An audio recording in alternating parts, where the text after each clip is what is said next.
Students, आज मैं आपको दूसरा पाठ पढ़ाने वाली हूँ। हमारे दूसरे पाठ का नाम है घर की वापसी। इसके लेखक हैं रविंद्रनाथ ठाकुर।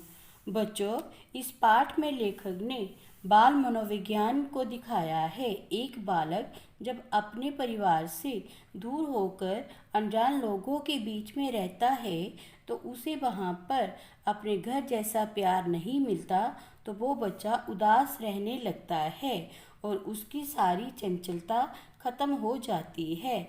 इस पाठ में भी ऐसे ही एक बच्चे की कहानी है। तो बच्चों, आइए और इस कहानी के सार को ध्यान से सुनिए। सार सुनने के बाद बच्चों, आप सबने इस पाठ को पढ़ना है ताकि आपको पाठ अच्छी तरह से समझ आ जाए। पाठक चक्रवर्ती और मक्खन दो भाई थे। पाठक बड़ा भाई था और मक्खन छोटा। पाठक चंचल था और वह अपने मोहल्ले के लड़कों का नेता था। हमेशा उन पर अपना रौब जमाता, सब डरकर उसका कहना मानते। एक दिन उसने अपने दोस्तों से लट्ठे को लुढ़काने का खेल खेलने के लिए कहा। सबने उसकी हाँ में हाँ मिला दी। खेल शुरू हो गया। खेल शुरू होने पर पाठक का भाई मक्खन बिना कुछ कहे लट्ठे पर बैठ गया। लड़कों ने उसे लट्ठे से उतरने के लिए कहा तो बैठक से मस ना हुआ और अकड़कर बैठ गया। अब क्या था, पाठक ने उसकी ऐसी हरकत देखकर एक लड़के को लट्ठे को लुढ़काने के लिए कहा। लट्ठा लुढ़का, मक्खन नीचे गिर गया। अब मक्खन रोता रोता घर की ओर चल दिया।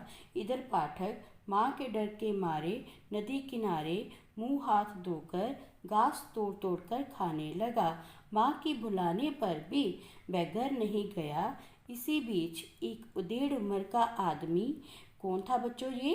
पाठक का मामा, पाठक से ही पाठक चक्रवर्ती के घर का पता पूछता है, लेकिन पाठक नहीं बताता क्योंकि पाठक गुस्से में है।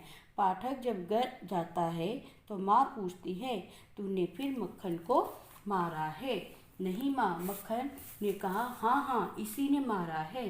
पाठक उसके झूठ को सुनकर उसे मारने लगता है, लेकिन माँ उसे बचा लेती है। इसी बीच विशंबर दास जी आ जाते हैं, जो कि पाठक की माँ के भाई हैं। दोनों आपस में प्यार से मिलते हैं और एक दूसरे का हाल जानते हैं। विशंबर दास जी मुंबई के रहने वाले हैं और यहाँ कलकत्ता में अपनी बहन से मिलने आए हुए हैं। विशंबर के पूछने पर पता चला पाठक चंचल है और मक्खन पढ़ाई में ठीक ठाक है। तय होता है कि वह उसे पढ़ने के लिए मुंबई ले जाएंगे।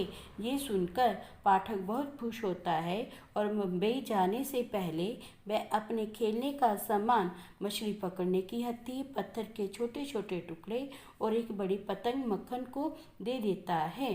दरअसल वो अपने भाई से बहुत प्यार करता था और उसे प्यार आ भी रहा था क्योंकि वह उससे दूर हो रहा था। पाठक जब मुंबई पहुंचा तो वहां अपनी मामी का बर्ताव देखकर खुश नहीं हुआ। वह उसे प्यार नहीं करती थी, अपितु उसे कुछ न कुछ बोलती रहती थी। स्कूल में भी अध्यापक उसे प्यार नहीं करते थे क्योंकि वह पढ़ने में कमज़ोर था। उसकी मामी के बच्चे भी उसे अपना भाई कहने में शर्माते थे, जिसका परिणाम ये हुआ बच्चों, अब वह बच्चा उदास रहने लगा। उसकी सारी शरारतें खत्म हो गई और अपने घर को याद करने लगा। यहाँ वह खूब मौज मस्ती करता, नहाता और मक्खन के साथ खेलता। एक दिन पाठक के सिर पर दर्द उठा। उसने मामी को सुनाना उचित ना समझा और चुपचाप घर से बाहर निकल गया। विशंबर के बहुत ढूंढने पर भी जब पाठक नहीं मिला तो पुलिस को सूचना दी गई। एक दिन अचानक दोपहर के समय दो सिपाही पाठक को हाथों में उठाए हुए विशंबर के दरवाजे पर छोड़ गए। पाठक के सिर से लेकर पैर तक कीचड़ लगा हुआ था। वह बुखार से तड़प रहा था और जोर जोर से रो रहा था। मामा जी ने प्यार से उसके आंसू पोंछे और उसका हाथ अपने हाथों में लेकर उसके सिरहाने का हाथ सिर की ओर बैठ गए। उसने अपनी मामी को याद किया और वह बेहोश हो गया। होश आने पर भी जब माँ के ना आने का एहसास हुआ तो एक ठंडी सांस लेकर अपना सिर तकिए पर डाल दिया। उसके मामा ने उसके पास जाकर कहा, पाठक, मैंने तुम्हारी माँ को बुला लिया है। मारुति हुई कमरे में आई, पाठक को देखकर जोर जोर से रोने लगी और कहने लगी, पाठक, मेरे प्यारे बेटे, मेरी आँख के तारे, मैं आ गई हूँ। पाठक ने बहुत धीरे से अपना सिर दूसरी ओर किया और बिना किसी ओर देखते हुए कहा, माँ, छुट्टियाँ हो गई हैं या छुट्टियाँ आ गई हैं? दरअसल उसे छुट्टियाँ आने का इंतज़ार था, क्योंकि वो अपने घर पर वापस जाना चाहता था।